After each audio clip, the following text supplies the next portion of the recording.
परमाराध्य आचार्य श्री महाश्रमण जी के चरणों में सत सत नमन करते हुए हम आज का सत्र शुरू कर रहे हैं।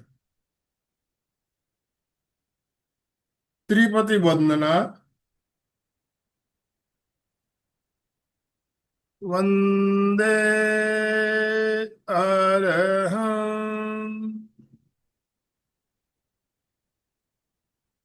वंदे गुरुवरं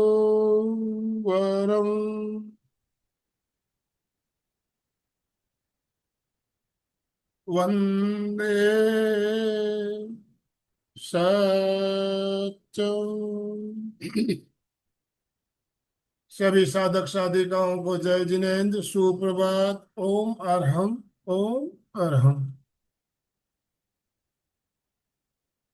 बंधुओं और बहुत बहनों, पिछले 2 सप्ताह से मंगलवार के दिन एक बहुत ही शानदार विषय पर हमारी चर्चा चल रही है।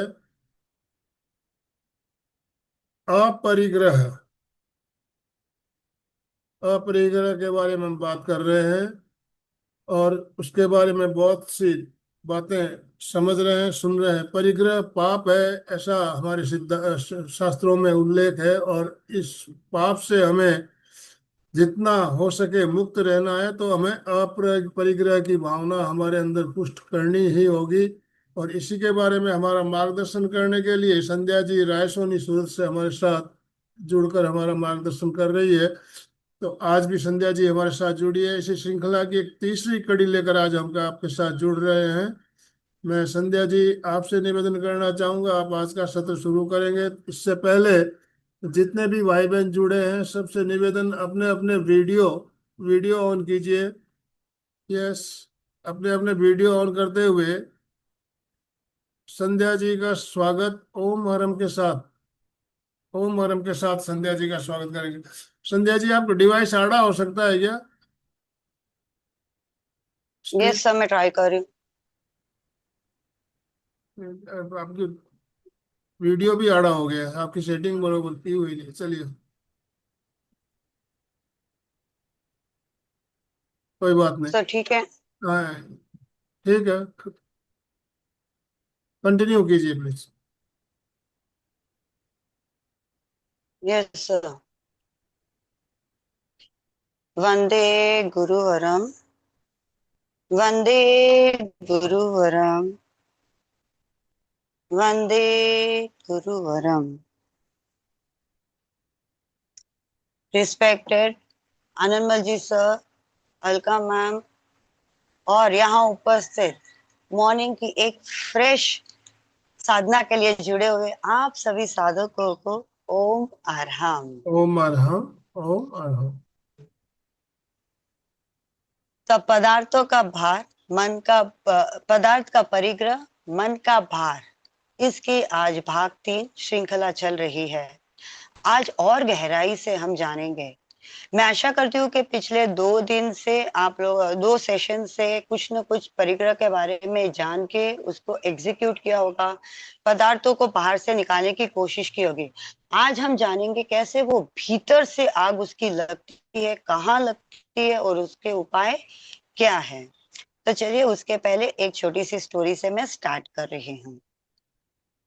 एक बार एक जैन संत एक पेड़ के नीचे खड़े होके ध्यान मुद्रा में लीन हो गए थे। वहीं पर सामने एक सेठ रहता था। तो उसने देखा कि मुनि कई घंटों से खड़े हैं, ध्यान कर रहे हैं। तो फिर उसके मन बार बार वो थोड़ी देर से फिर देखता कि मुनि अभी तक खड़े, अभी तक खड़े, अभी तक खड़े। फिर जैसे मुनि का ध्यान खत्म हुआ, वो तुरंत मुनि के पास आया और पूछा कि आप इतने घंटे खड़े रहे हो, क्या आपके पैरों में दर्द नहीं होता? क्या आपको थकान नहीं लगती? मुनि ने हंसते हुए कहा, नहीं, थकान मुझे नहीं लगती है, शरीर को लगती है। पैर दर्द, पैर शरीर का भाग है, मैं तो आत्मा हूं। उसके बाद वो तो चला गया, बात उसको ज्यादा समझ में आई नहीं। लेकिन वापस मुनि वहीं पर, उनकी ये रोज का रूटीन बन गया था, घंटों घंटों खड़े रहते। कायोत सर्प में खड़े रहते और अपने ध्यान में लीन रहते। फिर एक बार तूफान आया और उस तूफान में भी वो हिले डुले नहीं, भीतर गहराई में जा चुके थे। उसके बाद वापस ध्यान खत्म हुआ तो वो दौड़ा दौड़ा आया कि इतनी तूफान चली है तो क्या आपको तूफान में भी हिले नहीं डुले नहीं, आपको डर नहीं लगता? आपका परिवार नहीं है, आपका कोई है नहीं लगता है, घर नहीं है, तो आप ऐसे कैसे खड़े रहते हो? तो उन्होंने बोला ये सारी चीजें पदार्थ है ना, परिग्रह है, और इनका भार बहुत होता है, इसलिए मैं सब छोड़ के आ गया हूँ। अब कुछ दिन उसके बाद फिर भी तब भी ज्यादा समझ में आई नहीं और वो चला गया। कुछ दिन बाद शायद कुछ महीने भी बीते होंगे और उसके है ना गोदाम में आग लग गई, और आग लगते ही उसका सब कुछ जल के नाश हो गया, और वो रोते रोते वापस उस मुनि के पास आया और बोला कि मेरा तो सब कुछ जल गया है, मैं क्या करूं, मेरा जल गया है। तब मुनि ने एक बात समझाई। उन्होंने कहा एक लकीर खींची मिट्टी में और उसके ऊपर एक ईंट रख दी और बोला देखो ये जितने भी पदार्थ है ना ये सब ईंट के समान है, ये हमें बोझ देते हैं, और वास्तव में हम कौन है, वो नीचे वाली लकीर है। अब तुम्हारा सब कुछ जल गया का मतलब है ये ईंट टूट के बिखर गई है, लेकिन हमारा अस्तित्व जो नीचे लकीर है वो वैसी की वैसी है। तो यानी बाहर की चीजें जितनी भी है वो हमारे पे एक बोझ बनती है, और उसी बोझ के तले हम उस लकीर में दबे हुए हैं, लेकिन हमारा अस्तित्व वास्तव में है। तो इसी कड़ी में मैं गुरुदेव आचार्य श्री महाप्रज्ञ जी की किताब कैसे सोचे पढ़ रही थी, तो उसमें गुरुदेव ने बहुत सुंदर इस चीज के बारे में वर्णन किया। गुरुदेव ने कहा कि मन चंचल है, बंदर जैसा दौड़ता रहता है, भटकता रहता है, पदार्थों के पीछे दौड़ेगा, शरीर के पीछे दौड़ेगा, घटनाओं के पीछे दौड़ेगा। और जब इस प्रकार चीजों के पीछे दौड़ता रहता है तो भीतर से एक आसक्ति का भाव हमारा बढ़ता है। जब तक हमारे भीतर प्रियता अप्रियता के भाव बने रहेंगे, तीव्र बने रहेंगे, तो हम बाहर से अपरिग्रही नहीं हो सकते। बाहर से का पदार्थों का जो परिग्रह है या चीजों को लाना, उसके प्रति मोह रखना जो है वो बाहर का एंड रिजल्ट है, लेकिन वास्तव में इसकी जड़ हमारे भीतर अंदर, डीप अंदर हमारी वृत्तियों के रूप में जमी हुई है। फिर गुरुदेव कहते हैं कि भीतर की वृत्ति जब तक हम नहीं बदलेंगे तब तक परिग्रह त्याग करने के बाद ऊपरा ऊपरी ही हो रहेगी, भीतर से गहराई से हमें वो वृत्ति नहीं बदलेगी। गुरुदेव ने इसके लिए एक बहुत ही सुंदर एग्जाम्पल दिया है। गुरुदेव ने कहा हमने एक चूल्हा जलाया, उसमें ईंधन डाला, और फिर कहते हैं इसकी लपटें नहीं उठनी चाहिए, उसकी आग गर्माहट हमें महसूस नहीं होनी चाहिए। तो क्या ये संभव है? जी हाँ। जैसे अपरिग्रह चीजों का, पदार्थों का इकट्ठा करना और उसके प्रति आसक्ति रहना बाहर की चीजें उस आग की तरह है, उस आग की गर्मी की तरह। लेकिन जब तक भीतर ईंधन डाला हुआ है तो क्या बाहर से ही काफी बस रोका जा सकता है? कभी नहीं। तो गुरुदेव वापस कहते हैं कि हमने अपने हाथों से ही इस आग को लगाई है, इसमें ईंधन डाला है, अब आग जो झुलस रही है, ईंधन जल रहा है, आग इतनी ज्यादा लग गई, और फिर हम कहते हैं कि इसकी लपटें हमें है ना जला रही है, इसकी गर्माहट से हम परेशान हो रहे हैं, तो होंगे ही। गुरुदेव ने इसका बहुत सुंदर उपाय दिया कि मन को स्थिर करिए। जैसे जैसे कायोत्सव, कायोत्सव एक बहुत अचूक उपाय है। तो वो कैसे है वो भी अब हम समझेंगे। तो गुरुदेव कहते हैं जैसे जैसे मैंने कहा चंचलता का भाव बढ़ेगा तो हमारी आसक्ति बढ़ेगी। अब यही चंचलता का भाव जब हम कम होगा, जब हम कायोत्सव करेंगे, सबसे पहले तो ये शरीर हमारा स्थिर हो जाएगा, एकदम प्रतिमा के भांति। कंडीशन यही है कि जितना हम शरीर को प्रतिमा के भांति स्थिर रखेंगे और फिर भीतर जाएंगे तब रिजल्ट मिलेगा। तो जैसे सबसे पहले शरीर स्थिर हुआ, फिर धीरे धीरे मन स्थिर होने लगता है। इनिशियल में मन स्थिर नहीं होगा, लेकिन धीरे धीरे होगा ही होगा। उसके बाद हम भीतर, जब अपने भीतर जाते हैं, डीप इनसाइड वो सारी वृत्तियां हैं जिसमें ईंधन हमने डाला हुआ है और उसकी आग लग रही है। अब भीतर जाए, देखे हमारे भीतर अब किस प्रकार के भाव आ रहे हैं। बार बार बार बार जब हम प्रयोग करते हैं तो ये भीतर के जो बुरे भाव हो गए नहीं, वो स्वतः ही नष्ट होते जाएंगे। और जिस दिन वो आग भीतर से बुझेगी नहीं, तब तक तो बाहर का परिग्रह मात्र एक बाहरी परिग्रह हो जाएगा, वास्तविक परिग्रह नहीं होगा। तो यदि हमें वास्तविक परिग्रह करना है तो हमें कायोत्सर्ग करना होगा। और ये बात भी आप लोग शायद बहुत अच्छे से अभी समझ गए होंगे कि कायोत्सर्ग से कैसे शरीर मन स्थिर होने से भीतर जाएंगे, भीतर की वृत्तियों को देखते जाएंगे। लेकिन ये अभ्यास कब होगा? एक दो बार से नहीं होगा, इसमें गहरे कायोत्सर्ग में जाना होगा। लंबे लंबे समय तक, मान लीजिए एक एक घंटे का प्रयोग प्रतिदिन निरंतर करते रहेंगे, तब हमें, और जितना शरीर स्थिर होगा मन स्थिर होगा, तभी भीतर की वृत्तियों के बारे में पता चलेगा। अब तक तो नहीं पता चलेगा क्योंकि हम बॉडी को, केवल बॉडी को रिलैक्स करने पर ही फोकस करें। और दूसरी बात, जितना कायोत्सर्ग करेंगे, शरीर के प्रति जो एक ममत्व है ना, वो छूटता जाएगा। और उस मुनि ने जैसे कहा, ए मेरा, मैं शरीर नहीं हूं, मैं थकता नहीं हूं, मैं आत्मा हूं।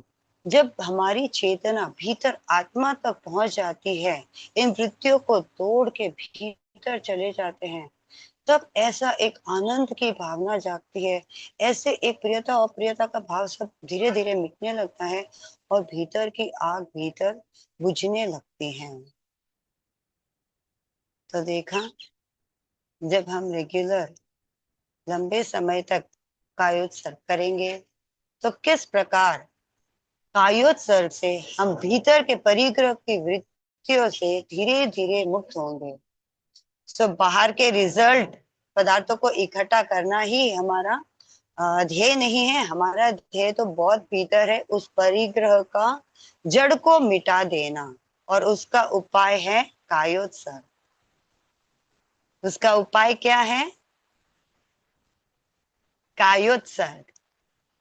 तो मैं आशा करती हूँ ये परिग्रह और कायोत्सर्ग का रिलेशन, अपरिग्रह और परिग्रह और चंचलता का रिलेशन, अपरिग्रह और कायोत्सर्ग का रिलेशन कितनी गहराई से जुड़े हुए हैं।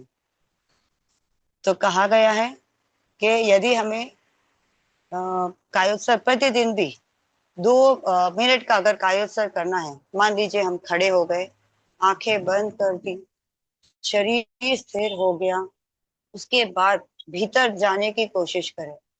बाहर शरीर, पैरों में दर्द हो रहा है, या बाहर कोई मच्छर काट रहा है, या फिर कोई वस्त्र की परेशानी हो रही है, या गर्मी की परेशानी हो रही है, तो उसको सहन कर लीजिए और भीतर जाइए। मतलब बाहर बाहर जितना रहेंगे ना, उतने रिजल्ट मिलेगा नहीं। और फिर बाहर भीतर जाने के बाद एक ही भावना भाए, मैं आत्मा हूँ, मैं शरीर नहीं हूँ, मैं आत्मा हूँ, मैं शरीर नहीं हूँ। इस प्रकार 5 बार, सिर्फ 5 बार, अगर 2-2 मिनट का प्रयोग प्रतिदिन हम खड़े होकर करते जाएंगे, और बाहर बाहर की शरीर के प्रति होने वाली जो आसक्ति है, बाहर की चीजें जो परेशान कर रही है, उसको हम इग्नोर करते जाएंगे, उसको हम रिएक्ट नहीं करेंगे, तब हम भीतर गहराई में जा पाएंगे। लेकिन हमेशा ये याद रखें, जब भी कायोत्सर्ग करें, बार बार भावना हमारी भेद विज्ञान तक जानी चाहिए। डीप इनसाइड हमें चेंजेस चाहिए, हमें रूट्स को ही बदलना, ऊपरा ऊपरी पेड़ के पौधों को, फलों से हमें सिर्फ काम नहीं करना है। तो प्रतिदिन का एक आज का टिप है कि 2 मिनट का कायोत्सर्ग, पूरे शरीर को स्थिर हो जाए, बाहर जो होने दो उसको होने दे, उस पर कोई रिएक्शन नहीं। और भीतर जाने के बाद केवल मैं आत्मा हूँ, मैं शरीर नहीं हूँ, इस प्रकार की 2 शब्दावली 5 बार बोल दीजिए, खत्म। तो एक तो प्रयोग ये रहा। दूसरा प्रयोग, प्रतिदिन एक एक घंटा आप कायोत्सक 1 घंटा करना चाहते हो तो कई जगह रिकॉर्डिंग से या तो फिर प्रेक्षा मेडिटेशन ऐप पे भी मिल जाएगा, तो वहां से भी लेके अपने आप एक साधना प्रारंभ कर दीजिए। कायोत्सर कायोत्सर का सिर्फ अपरिग्रह एक रिजल्ट नहीं है, बहुत सारे रिजल्ट। मतलब हम एक चीज के उपाय करना चाहते हैं, लेकिन इसके साथ अभय की साधना होगी, सहिष्णुता बढ़ेगी, हमारे शरीर का ममत्व छूटेगा, सब कुछ सत्ता जाएगा। लेकिन कब? जब हम निरंतर उस ध्यान साधना में एक तो रेगुलर बने, और दूसरी बात अभ्यास हमें करना होगा। तो ये दो बातों को लेके जब हम आगे बढ़ेंगे तो रियल में हमें भीतर से इतने सुंदर रिजल्ट्स दिखेंगे। और फिर आप बोलो ना, जैसे जैसे परिग्रह के भाव कम हो जाएंगे भीतर से, तो अब पदार्थ सामने पड़ा है तो उसके प्रति एक मोह हमें रहेगा ही नहीं। इस घर का मोह, हमारी चीजों का मोह, कपड़ों का मोह, वो अपने आप कम होगा। पहले तो हम दे दे के हल्का बन रहे हैं, और फिर अब डीपली कायोत्सर्ग में जाके और उस अंदर के जड़ को खत्म कर रहे हैं। तो लास्ट में मैं यही कहना चाहूंगी कि कायोत्सर्ग करने से शरीर का मोह छूटेगा, और अपरिग्रह की भावना से पदार्थों का मोह छूटेगा। अब इन दोनों का मोह छोड़ देना ही हमारे जीवन का लक्ष्य बना ले, और जीवन में बहुत आगे बढ़े, और भीतर की गहराइयों की सत्य की खोज करते जाए कि क्या क्या भ्रांतियां बनी रखाई है और क्या क्या वास्तविक सत्य है अंदर। तो एक कब होगा? जब हम निरंतर ध्यान का अभ्यास करेंगे, कायोत्सर्ग का अभ्यास करेंगे। तो चलिए, इतना सब जानने के बाद अब जरूरी हो गया कि हम कायोत्सर्ग का प्रयोग करें, और उस कायोत्सर्ग के प्रयोग में बार बार हम कहेंगे, मैं आत्मा हूँ, मैं शरीर नहीं हूँ। आपके लिए एक अभ्यास भी हो जाएगा, और फिर 2 मिनट का आप प्रतिदिन एक छोटा सा प्रयोग खड़े खड़े करके बार बार ये 5 बार शब्दावली बोलेगा। और फिर जब आपको करना हो आधे घंटे का कायोत्सर्ग, घंटे का कायोत्सर्ग, तो बैठ के ये आरामदायक स्थिति में लेट के कर सकते हैं। तो चलिए, अब कायोत्सर्ग के लिए सभी तैयार हो जाएं। शरीर को स्थिर एक पोजीशन ले ले, जैसे भी आप कंफर्टेबल पोजीशन में बैठना चाहते हैं तो पोजीशन ले लीजिए। हाथों की मुद्रा आप चाहो तो खुला रखे, या तो वीतराग मुद्रा। आंखें कोमलता से बंद, श्वास की गति मंद, धीरे धीरे लंबा श्वास ले, धीरे धीरे लंबा श्वास छोड़े।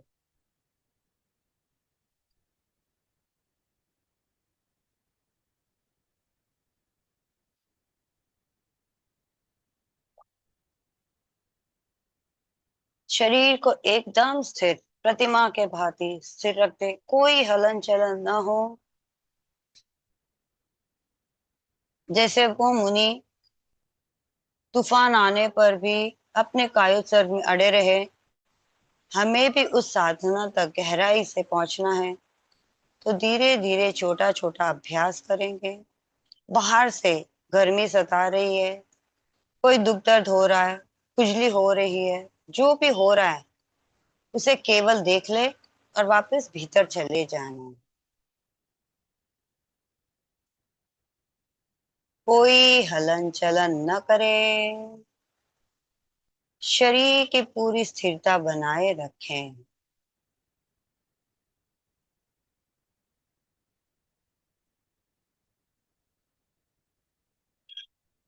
अब चित्त को राइट पैर के अंगूठे पर ले जाएं, पूरे अंगूठे को शिथिल करें, शिथिल हो जा, शिथिल हो जा।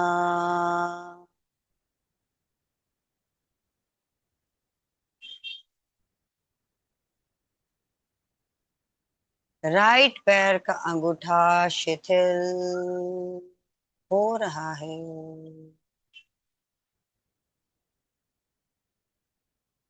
शिथिल हो गया है।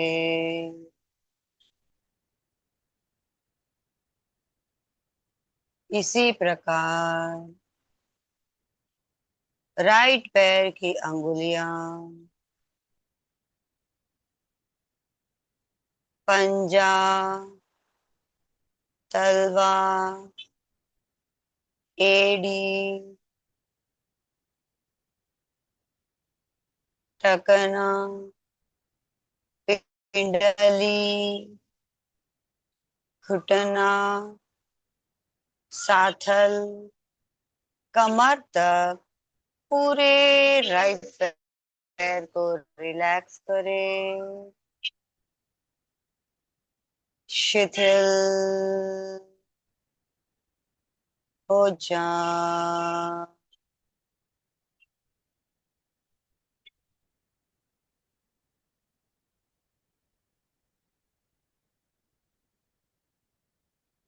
जैसे जैसे आप शिथिलता का सुझाव दे रहे हैं, शिथिल होने का अनुभव भी करते रहे।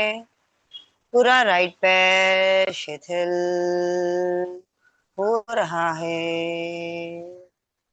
अंगूठे से कमर तक पूरा राइट पैर शिथिल हो रहा है।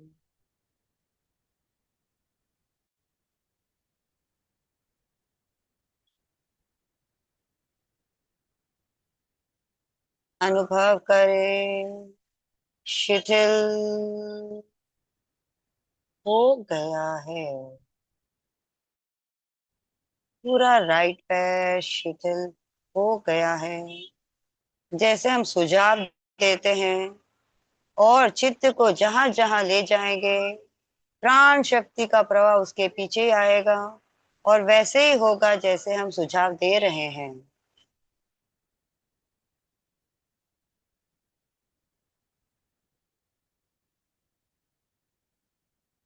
पूरे राइट पैर के शिथिल होने का अनुभव करें।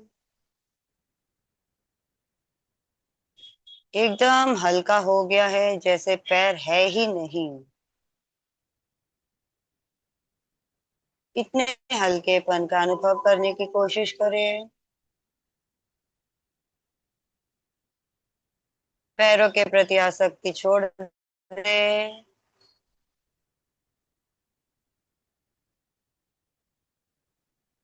अब इसी प्रकार लेफ्ट पैर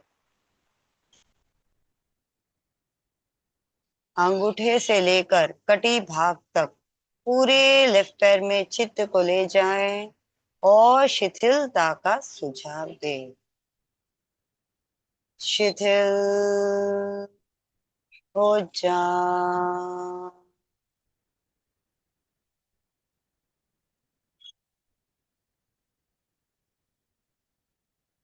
लेफ्ट पैर अंगूठे से कटी भाग कमर तक पूरा लेफ्ट पैर शिथिल हो जा।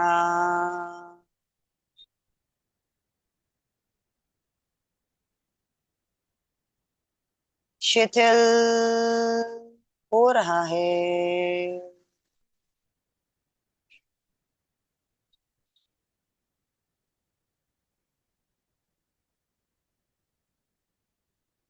धीरे धीरे अनुभव करें, पूरा लेफ्ट पैर शिथिल हो गया है।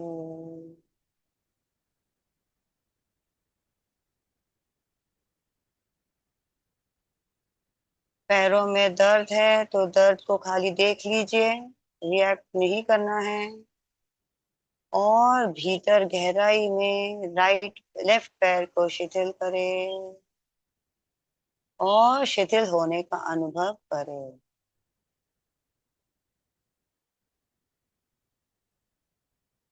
दोनों पैरों में कई दर्द है तो अनुभव करें, सोचे शरीर के पैरों को दर्द हो रहा है।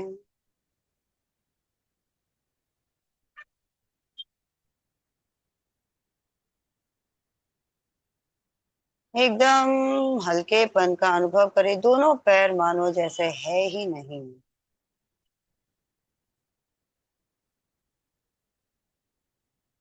अब पेट का पूरा भाग, पेड़ू का भाग, पेट के भीतरी अवयव, राइट किडनी, लेफ्ट किडनी, छोटी आंत, बड़ी आंत,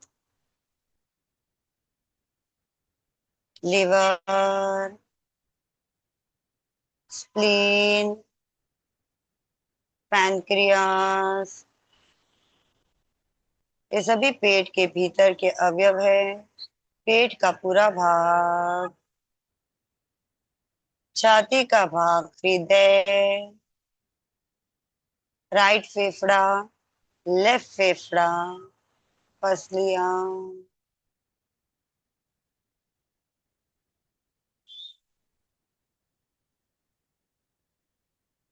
पीठ का पूरा भाग, कमर से लेकर कंधों तक,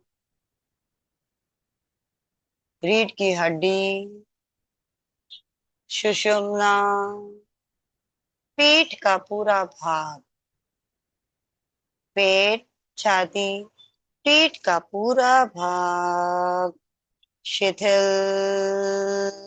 हो जा,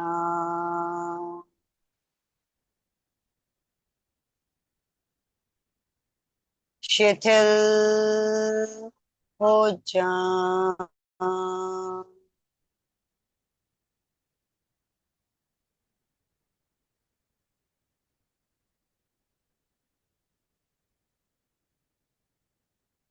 पेट, छाती, पीठ का पूरा भाग शिथिल हो रहा है।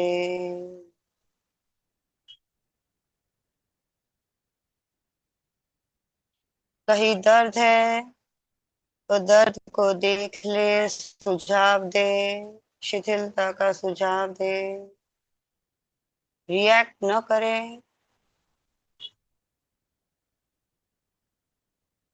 और अनुभव करे, पेट, छाती और पीठ का पूरा भाग शिथिल हो गया है। एकदम हल्केपन का अनुभव करे।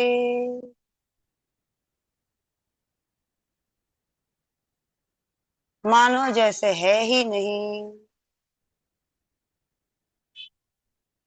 हल्का हल्का हल्का हो गया है।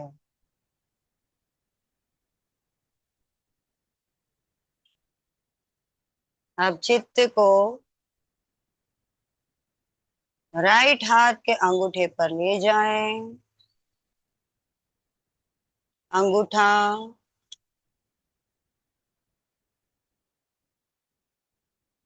अंगुलियां, हथेली, मणिबंध, मणिबंध से कोहनी, कोहनी से कंधर तक पूरा राइट हैंड शिथिल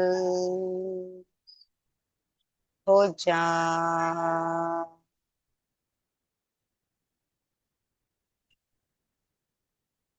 शिथिल हो रहा है।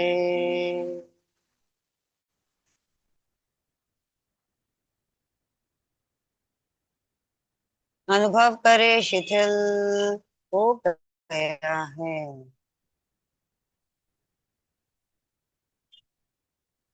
इसी प्रकार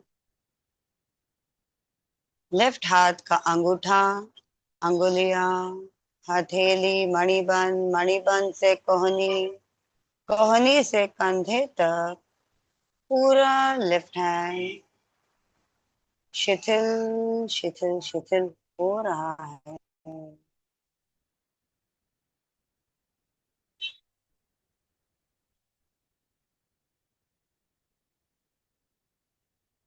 भीतर गहराई में जाएं और शिथिलता का अनुभव करें। दोनों हाथ भी एकदम शिथिल हो गए हैं। हल्केपन का अनुभव करें। मानो जैसे हाथ है ही नहीं।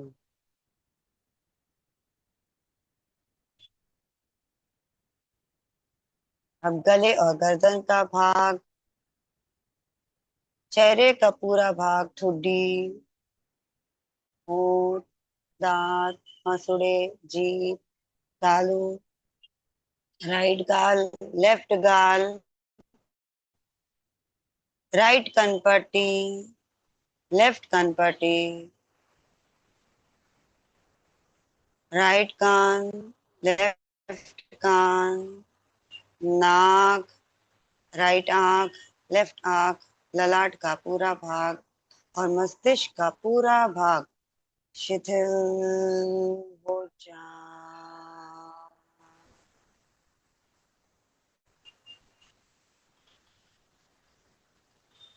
शिथिल हो जा।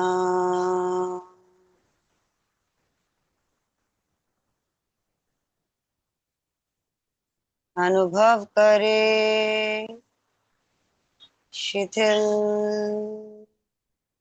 हो गया है।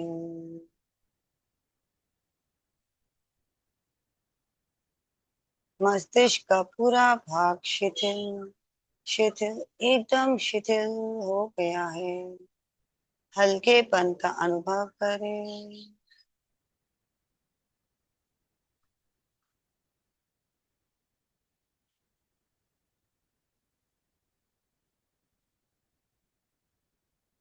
अब देखे पूरे शरीर के भीतर भीतर जाएं, क्योंकि पूरा शरीर एकदम रिलैक्स हो गया है। पूरे शरीर के कण कण में हल्केपन का अनुभव करें और इसी स्थिति में हम भीतर जा पाएंगे। भीतर जाएं, शरीर के भीतर जाएं।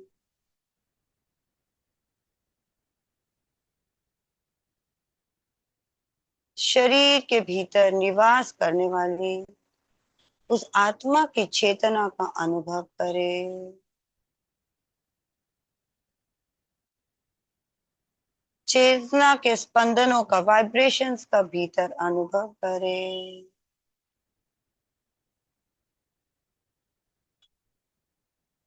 और हम 5 बार मन ही मन बोले, मैं आत्मा हूं, मैं शरीर नहीं हूं। मैं आत्मा हूं, मैं शरीर नहीं हूं। मैं आत्मा हूं, मैं शरीर नहीं हूं। मैं आत्मा हूं, मैं शरीर नहीं हूं।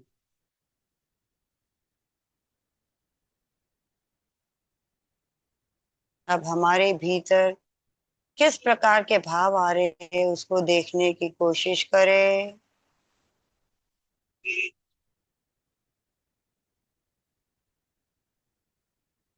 भाव यदि सकारात्मक है तो उसको देखने से सकारात्मक भाव बढ़ेंगे।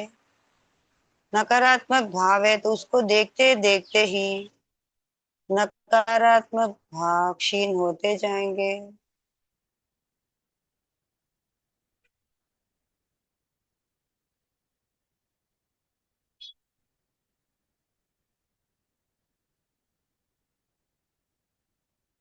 और भीतर देखे, परिग्रह की वृत्ति भीतर से आ रही है। पदार्थों को संग्रह करना और उसके प्रति ममत्व रखना, इस शरीर के प्रति ममत्व रखना, ये वृत्ति भीतर से आ रही है।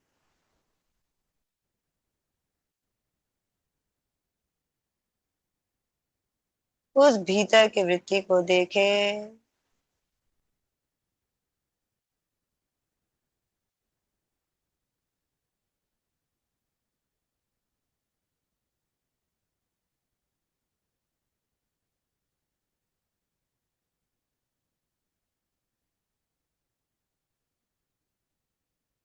जितना जितना हम इस प्रकार का अभ्यास करते जाएंगे, परिग्रह का जो जड़ है हमारे भीतर, स्वयं के भीतर जो वृत्तियां उठ रही है परिग्रह करने का, जो पदार्थों का मोह करने की, शरीर के प्रति मोह करने की जो भाव उठ रहे हैं,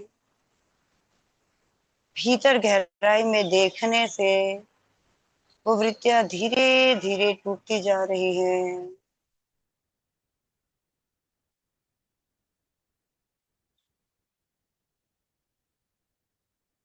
और जब जड़ें ही नहीं होगी तो क्या हम अब परिग्रह का भाव रहेगा? कदाचित नहीं।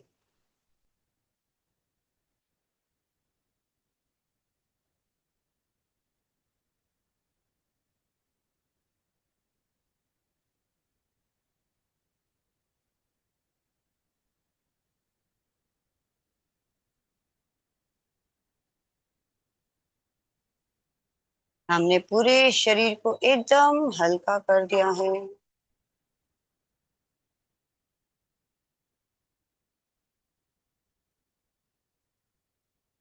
और भीतर गहराई से देख रहे हैं।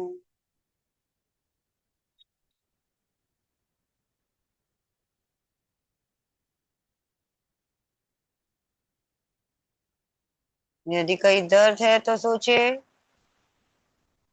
शरीर को दर्द हो रहा है, मैं आत्मा हूं, मैं शरीर नहीं हूं।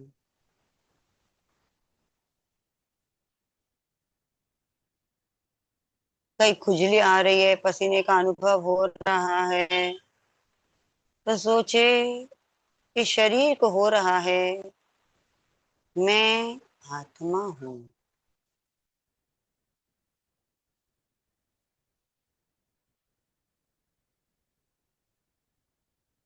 शरीर और आत्मा की भिन्नता का अनुभव करें, क्योंकि आत्मा इसी शरीर के भीतर है।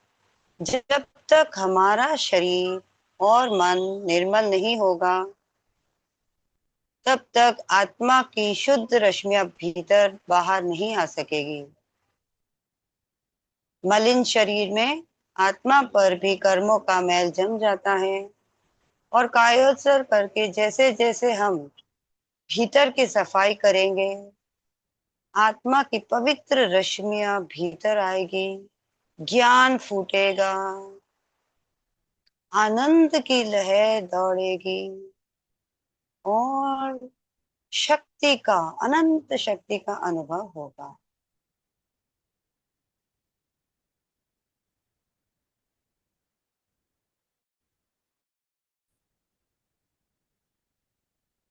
कायोत्सर्ग से सिर्फ परिग्रह की वृत्तियां ही नहीं, बल्कि असहिष्णुता की वृत्ति जो है, यानी सहन करने की शक्ति न होना, भय लगना, ये सारी वृत्तियां धीरे धीरे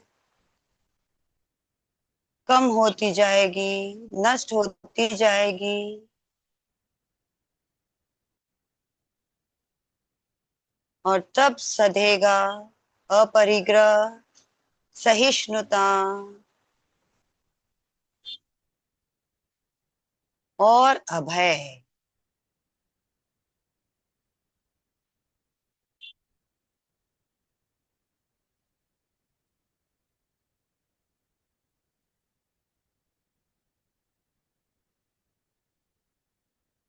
इन्हीं शुभ भावों में बार बार प्रतिदिन रहने का अभ्यास हम करेंगे। कायोत्सर्ग से शरीर का मोह छूटता है, और भीतर परिग्रह करने से पदार्थों का मोह छूटता है।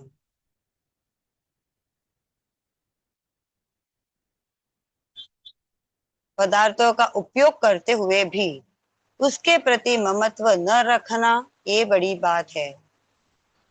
कपड़े पहन रहे हैं शरीर को ढकने के लिए,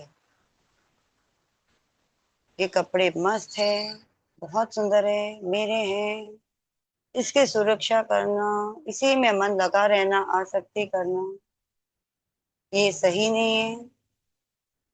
धीरे धीरे इन भावों को छोड़ते जाएं। मैं, मेरा, मेरा, इन सारे भावों को छोड़ते जाएं।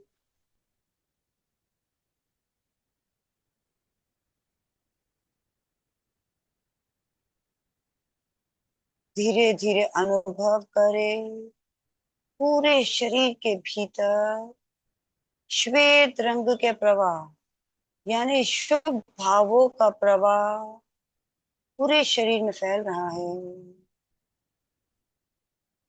शरीर के कण कण में आनंद का अनुभव करें। पूरे शरीर में जागरूकता का अनुभव करें। शक्ति का, ऊर्जा का अनुभव करें।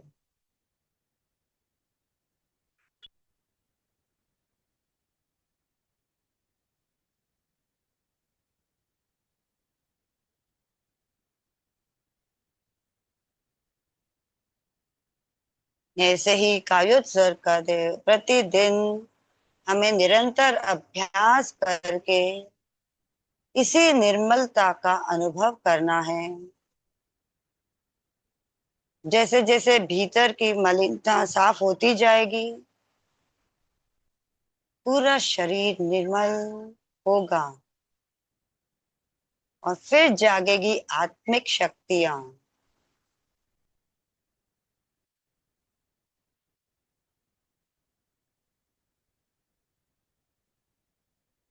आनंद का प्रवाह का अनुभव करें। पूरे शरीर में आनंद की लहर दौड़ रही है। मन शांत हो गया है।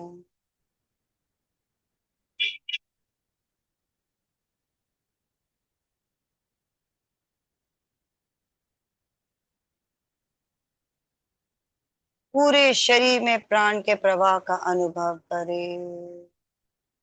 शरीर का कण कण जागृत हो गया है।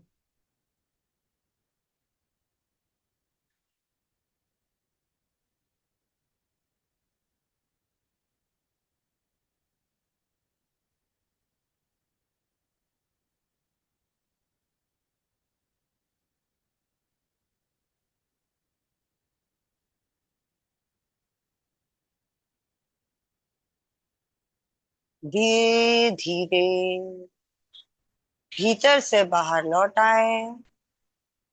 दोनों हाथों को आनंद केंद्र पर जोड़ें। शरण सूत्र का उच्चारण। अर्हन्ते शरणं पवच्छामि। सिद्धे शरणं पवच्छामि। साहु शरणं पवच्छामि। केवलिपनत्तं धम्मं शरणं पवच्छामि।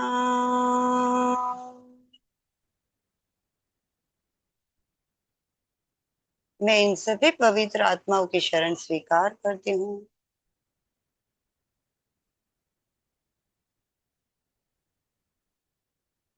धीरे धीरे दोनों हथेली का संपुट बनाकर आंखों पे लगाएं। अंदर ही अंदर आंखें खोले। भीतर से बाहर की ओर लौट आए। कायोत्सर्ग का प्रयोग संपन्न। धीरे धीरे हथेली को नीचे लाएं। भूमि दर्शन करें। प्रयोग संपन्न। ओम अरहम, ओम अरहम।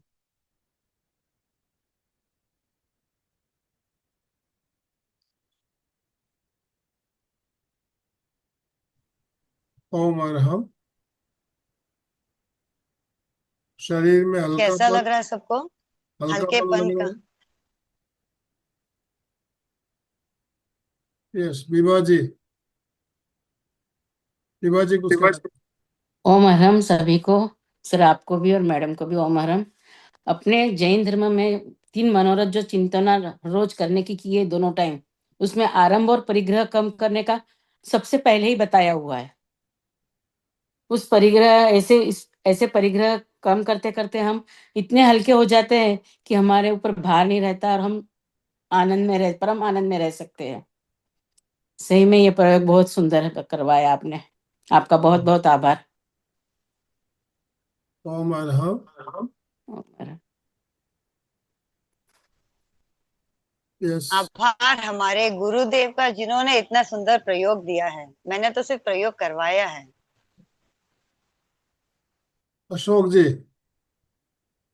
जय जिनेन्द्र सर, बहुत बहुत धन्यवाद संध्या जी को, जो अपने अंदर से आसक्ति कम करने के लिए जो परिग्रह भार है उसके बारे में बताया और ध्यान करवाया। एक बात विचार आती है, जैसे अपने जब बच्चे का बर्थडे आता है, और वो शायद बर्थडे तो हर साल ही आता है, अपन उसको गिफ्ट देते हैं और बच्चे के एक लालसा जागती है कि ये गिफ्ट अगली साल एक और बड़ा होगा, उससे अगली साल एक और बड़ा होगा। तो क्या ये परंपरा सही है क्या कि बच्चे का बर्थडे आए उसको गिफ्ट दो? उसके अंदर तो वो लोभ का भाव जाग रहा है, मोह का पदार्थ के प्रति भाव जाग रहा है कि मेरा बर्थडे आएगा तो उसमें और बड़ी एक गिफ्ट मिलेगी। उसके बारे में हाँ, बात तो सर आपकी सही है, प्रश्न अच्छा है। लेकिन बच्चों को धीरे धीरे अभ्यास में लाना। अब उनके जैसे मुंह जगा हुआ है, या फिर हम ऐसी चीजें पदार्थ अगर नहीं भी देंगे ना, जैसे जैसे बड़े होते जाएंगे वो बाहर से संपर्क जैसे होंगे वो उसकी डिमांड करेंगे। लेकिन हम उनको इसलिए दे रहे हैं ताकि उनका मन शांत हो जाए, उनकी इच्छाओं की आपूर्ति हो जाए। लेकिन बार बार साथ में अगर हमको ये सिखाते जाए ना कि आप यूज करो, उस गिफ्ट को यूज करो, लेकिन मेरा मेरा नहीं। कभी किसी के साथ शेयर करना पड़े तो भी आप कर लीजिए, किसी को देना पड़ जाए, आपकी बहन को देना ही पड़ जाए तो भी कोई बात नहीं, आपको देना पड़ेगा। जैसे जैसे ये भावना हम उनमें विकास करेंगे ना, तो पदार्थों की आसक्ति वैसे ही कम होती जाएगी। फिर वो बढ़ेगा नहीं, क्योंकि उसको हमेशा पता है कि सिर्फ मेरा ही नहीं है, इसके सबके साथ मिल बांट के खाना है। किसी को देना हो तो भी मैं दे सकता हूँ। तो मैंने अपने हिसाब से बताया, जो गुरुदेव की किताबें पढ़ रही हूँ, जिससे मुझे ध्यान मिल रहा है, मैं उसके आधार पे जैसे बताया। जैसे एक मुनि रहता है, वो अपने सामान भी रखता है, पछेवड़ी भी रखता है, लेकिन उससे ममत्व नहीं रखता। वो मेरा नहीं, ऐसे नहीं बोलते, वो मेरी निश्रा में है, मेरे को अभी आवश्यकता है, इसको मैं काम में ले रहा हूँ। तो ये एक अटैचमेंट से डिटैचमेंट की भावना अच्छी रह जाती जी सर, एकदम सही बात बताई आपने। अशोक जी, आपने जो बात कही बिल्कुल सोचने लायक बात है कि बर्थडे मनाते हैं, आजकल मनाते हैं, गिफ्ट भी देते हैं, लेकिन मनाने का तरीका अगर बदल दिया जाए। जिस दिन बच्चे का जन्मदिन हो, उनको बच्चों को अनाथ आश्रम या जो अपंग बच्चे हैं उनका उनकी जो स्कूल या आश्रम होते हैं वहां लेके जाएं, और वहां उनके हाथ से जिस बच्चे का जन्मदिन है उनके हाथ से अगर उनको कुछ उनकी आवश्यकता की जो चीजें हैं बच्चे वो दिलवाई जाए, तो है। काफी विसर्जन का अच्छा, भाव आएगा। एक अच्छा बच्चे के ऊपर मतलब एक अपना अपने जो त्याग करने की भावना पैदा होती है उनमें। मैं और हमने ऐसा प्रयोग भी किया भी है कई बार किया है। तो जन्मदिन आते हैं तो अनाथ आश्रम में जाते हैं, अपंग जो बच्चों की स्कूल है वहां लेके जाते हैं उनको, और बच्चों के हाथों से उनको उनके आवश्यकता की चीजें, कपड़े, फ्रूट आदि जो भी है, किताबें, जो भी चाहिए उनको उनको दी जाती है। तो ऐसी भावना अगर मन में उनके पैदा होती है, तो जन्मदिन मनाने का तरीका अगर हम बदल दें, तो आप जो बात कह रहे हो ना, बिल्कुल सही बात है। समस्या का समाधान इससे मिल सकता है। ओ महाराज। ओ मैडम सर चंदू जी। इसमें एक बात है कि नई सर नई चीजें खरीद के तो बच्चों से दिलवाए ना, तो कभी कभी अपनी खुद की चीजें जो है उसमें से भी एक आध चीजें बोलो उनको कि अपनी चीजें तुमको दे देनी है, जी। तो वो विसर्जन की भावना वहां से भी बढ़ती जाएगी। चंदू जी बोलिए। जय जिनेन्द्र सर। अच्छा करा है संध्या ने कायस्थ परिग्रह का भी। जब से इस कायस्थ का सुना है, परिग्रह का सुना है संध्या का, तब तक भले हम अपने घर से एक एक चीज, एक एक कपड़े लत्ते या जो भी आर्टिकल दे रहे हैं, लेकिन हाँ मतलब ये बात है कि हम वो चीज दे रहे हैं जो हमारी यूज नहीं आ रही है। लेकिन ये भी भावना आ जाए कि हाँ, हमारी ये चीज जो हमारी चीज जो बहुत अच्छी जो चीज है, वो भी हम धीरे धीरे किसी को अगर देंगे, तो वो अगर वो पहन करके या वो उसका यूज करके खुश होगा, तो हमको और ज्यादा खुशी होगी। इसलिए कोशिश अब यही रहेगी कि जो हमको जो चीज ज्यादा प्यारी है वो चीज अब हम उसको दें, दूसरों को दें, तो धीरे धीरे जैसे शरीर का परिग्रह भी कम हो जाएगा और वह भी कम हो जाएगा वस्तु के प्रति, तो वो भावना आ जाए तो बहुत अच्छी बात है। कोशिश यही करेंगे कि वही भावना बनी रहे हमारी। ओम ओम अर्हम। हर। ओम अर्हम। तो और किसी भाई बहन को कुछ कहना हो तो आप हैंड राइज कर सकते हैं। अलका जी हमारे साथ जुड़ी हुई है। अलका जी आप अपना वीडियो ऑन कीजिए प्लीज। बुशराली जी कुछ कहना चाहती है पहले। बुशराली जी उसके बाद अलका जी। यस, बुशराली जी बोलिए। जय जिनेन्द्र। आज का विषय परिग्रह के बारे में बहुत ही अच्छा था। मतलब शरीर और आत्मा अलग अलग मानेंगे तो देखने का तरीका भी बदल जाएगा, और दूसरों वस्तु की कैसा परिग्रह करते वैसा ही आत्मा और शरीर अलग मान के, आत्म शरीर को परिग्रह मान के रहेंगे तो अलग ये हो जाएगा। बहुत बढ़िया। अलका जी। बहुत बहुत धन्यवाद। ओम अरम नमः। ओम अर्हम। बहुत सुंदर विषय। और दोनों दो टॉपिक है इसमें, परिग्रह भी है और कायोत्सर्ग भी है। दोनों भी बहुत इम्पोर्टेंट है, बहुत ज्यादा इम्पोर्टेंट है, और एक दूसरे से जुड़े तो है ही। परिग्रह मन को बांधता है, कायोत्सर्ग मन को मुक्त करता है। विसर्जन का भाव आना बहुत बड़ी बात होती है, इसलिए मुझे लगता है आचार्य श्री ने विसर्जन पर बहुत कुछ लिखा है, बहुत कुछ उसकी एक्सप्लेनेशन भी दी है। तो कायोत्सर्ग का प्रत्येक शब्द परिग्रह की गांठ खोलता जाएगा और आत्मा को स्वाभाविक और हल्केपन की ओर लेता जाएगा। परिग्रह पकड़ना सिखाता है तो कायोत्सर्ग छोड़ना सिखाता है। मैं शरीर में हूँ, मैं आत्मा हूँ, पर शरीर भी इम्पोर्टेंट है। ये शरीर साधना के लिए बहुत जरूरी है। तो मैं शरीर का उपयोग कर रहा हूँ, केवल उपयोग करता हूँ, मैं स्वामी नहीं हूँ। इसीलिए शरीर का ममत्व छोड़ना बहुत जरूरी है। सबसे बड़ी बात है कि धन, वस्तु, मकान ये परिग्रह नहीं है। परिग्रह तो बहुत प्रकार के, मान, प्रतिष्ठा, क्रोध, ये सब सब परिग्रह ही है। तो जैसे कुछ ना कुछ बांटने की आदत परिग्रह से आज लगे, ये बता दिया है। उसके साथ कृतज्ञता का अभ्यास करें, धन्यवाद देते रहिए, और एक एक चीज मन से दे। अभी ऐसे नहीं कि केवल लेक्चर दिया है और संध्या ने एक्सप्लेन किया है, अब लगता है कि देना चाहिए, ऐसे नहीं। उसकी आवश्यकता, इच्छा, ये सब समझना है।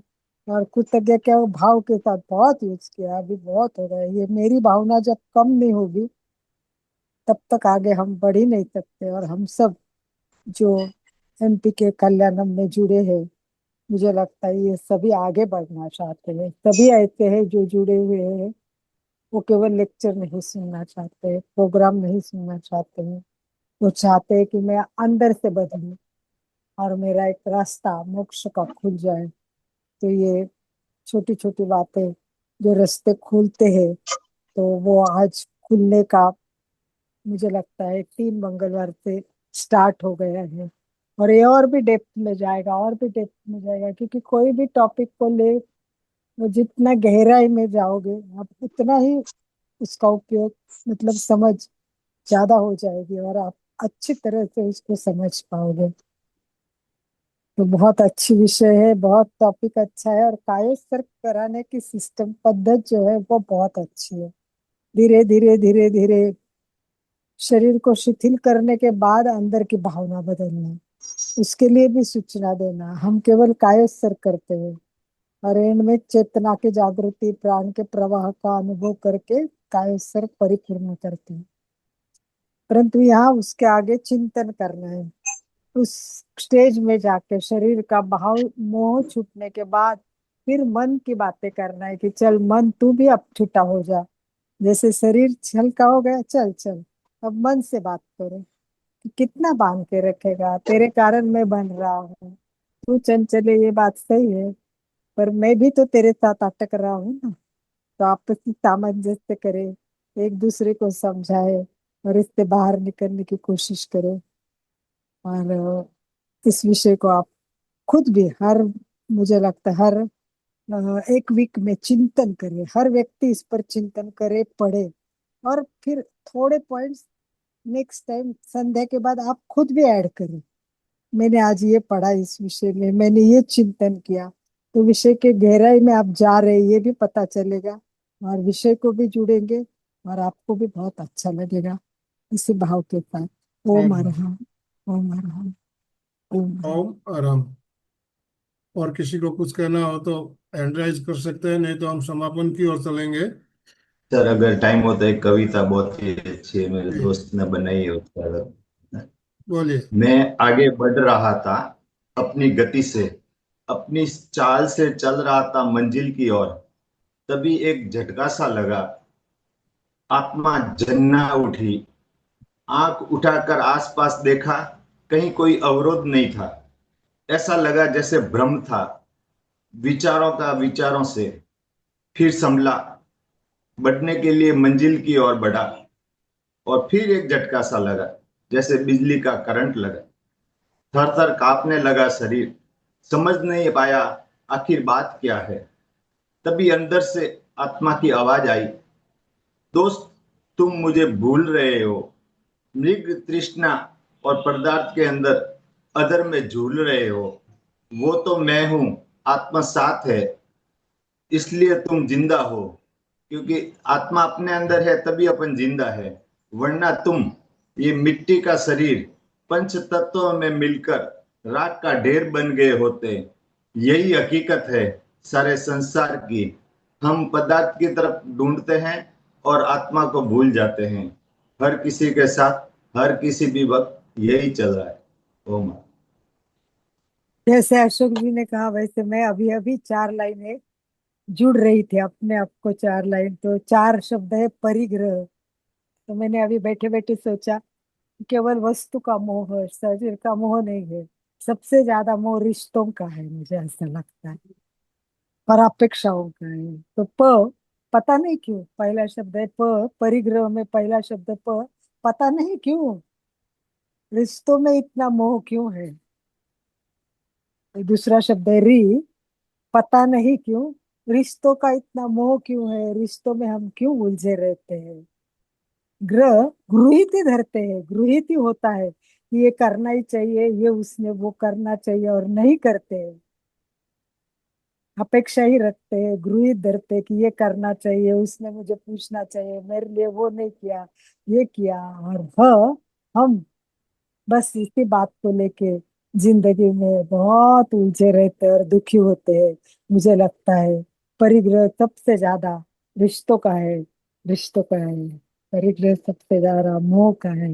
और परिग्रह, रिश्ते रखो, रिश्ते के लिए कर्तव्य करके करे, और अपेक्षा मत रखो, इसी के साथ भी हम थोड़ा अपना दुख कम कर सकते हैं, ऐसा मुझे लगता है। तो ये परिग्रह के 4 शब्द मैंने आपको बताए हैं, जो अभी अभी मन में आए और अभी अभी मैंने आपके सामने प्रस्तुत किया। बहुत ओम। धन्यवाद। बहुत बहुत ओम धन्यवाद। अरहम।